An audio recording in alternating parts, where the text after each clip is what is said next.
श्रीमद्भगवद गीता प्रथम अध्याय का महात्म्य।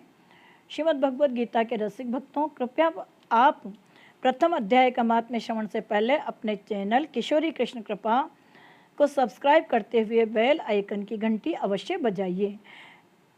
एक समय श्री पार्वती जी ने पूछा, हे महादेव जी, किस ज्ञान के बल से आपको संसार के लोग शिव कहते हैं? मृगछाला ओढ़े, अंगों में शमशानों की विभूति लगाए, गले में सर्प और मुंडों की माला पहन रहे हो, इनमें तो कोई पवित्र नहीं, फिर आप किस ज्ञान से पवित्र हो?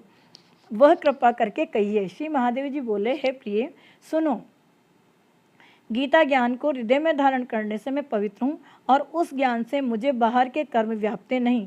तब पार्वती जी ने कहा, हे भगवान, जिस गीता ज्ञान की आप ऐसी स्तुति करते हैं, उसके श्रवण करने से कोई कृतार्थ भी हुआ है? तब श्री महादेव जी ने कहा, इस ज्ञान को सुनकर बहुत जीव कृतार्थ हुए हैं और आगे भी होंगे।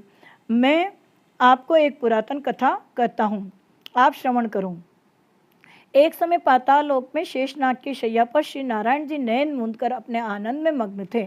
उस समय श्री भगवान के श्री चरण दबाती हुई श्री लक्ष्मी जी ने पूछा, हे प्रभु, निद्रा और आलस्य उन पुरुषों को व्याप्ता है जो जीव तामसी है, फिर आप तो तीनों गुणों से अतीत हैं।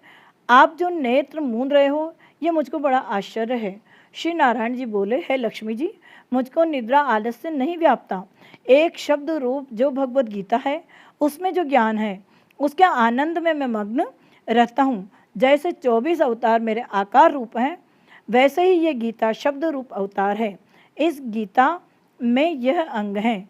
5 अध्याय मेरा मुख है, 5 अध्याय मेरी भुजा है, 11वां अध्याय मेरा हृदय है और मन है, 16वां अध्याय मेरा उदर है, 17वां अध्याय मेरी जंगा है, 18वां अध्याय मेरे चरण है। सब गीता जी के जो श्लोक हैं सो मेरी नाड़ियाँ हैं और जो गीता जी के अक्षर हैं सो मेरे रोम रोम हैं।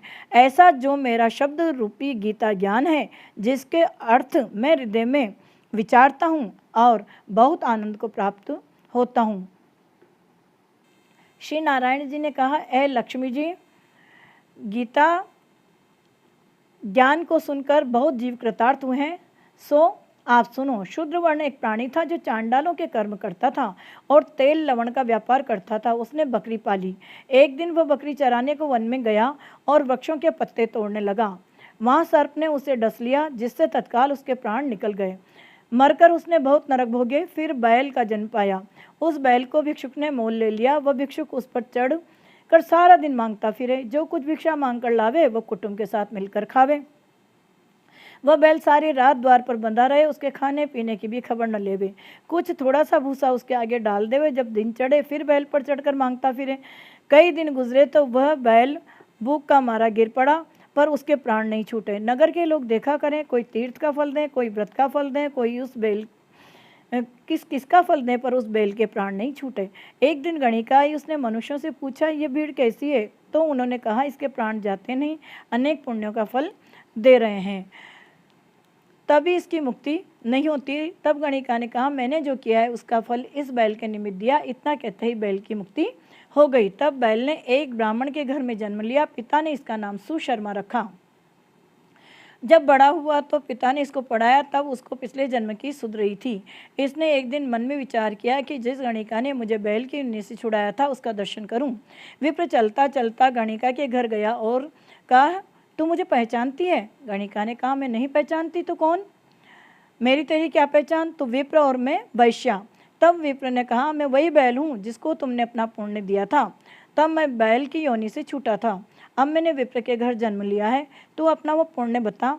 गणिका ने कहा, मैंने अपने जाने कोई पुण्य नहीं किया, पर मेरे घर में एक तोता है, वो कुछ पढ़ता है, मैं उसके वाक्य सुनती हूँ।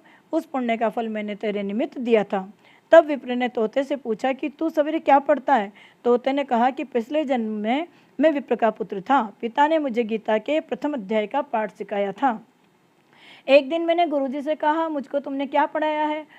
तब गुरुजी ने मुझे शाप दिया कि तू सुआ हो जा। तब मैं सुआ हुआ। एक दिन फंदक मुझे पकड़ कर ले गए। एक विप्र ने मुझे मोल लिया।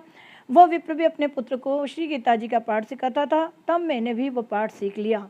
एक दिन विप्र के घर चोर घुस पड़े। उनको धन प्राप्त न हुआ तो वो पिंजड़ा उठा ले गए। उन चोरों की ये गणिका मित्र थी। मुझे इसके पास ले आए। मैं 100 में नित्य श्री गीता जी के प्रथम अध्याय का पाठ करता हूँ। वही ये गणिका सुनती है, पर इस गणिका के समझ में कुछ नहीं आता है।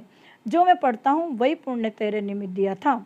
सो हे लक्ष्मी जी, गणिका ने भी भले काम ग्रहण किए, नित्य प्रति स्नान करें और श्री गीता जी के प्रथम अध्याय का पाठ करें, इससे उसकी मुक्ति हुई। श्री नारायण जी ने कहा, हे लक्ष्मी जी, जो अनजान में भी श्री गीता जी का पाठ करे, श्रवण करे, उसको भी मुक्ति मिलेगी।